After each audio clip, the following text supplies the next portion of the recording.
Let me remind you this also, because we all love this. God is a God of suddenly. He's a God of suddenly. Don't you love the God of suddenly?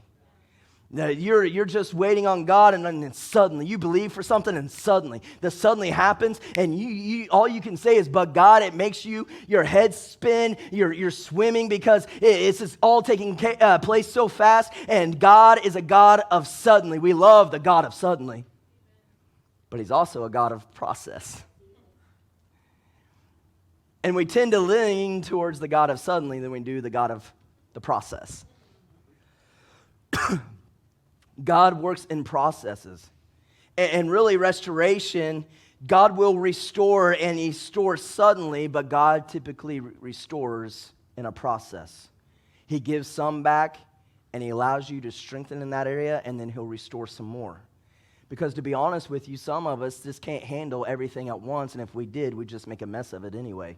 So God knows what He's doing. He restores. Excuse me.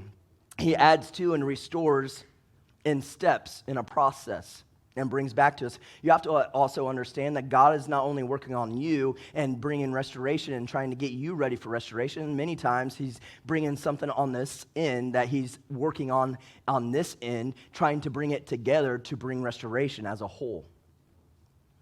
There's two-sided. So God works in the process, and we have to be willing to trust God's process of restoration.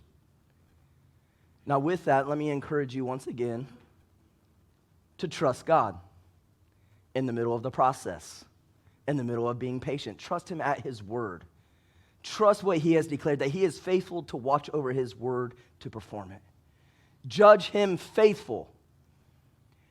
Judge Him faithful by contending for that word. Contending for restoration. That means to go after it. That means you refuse to quit. You refuse to throw in the towel. You refuse to give up. You're going to contend for it. And through hell and high water, you're going to contend for it. No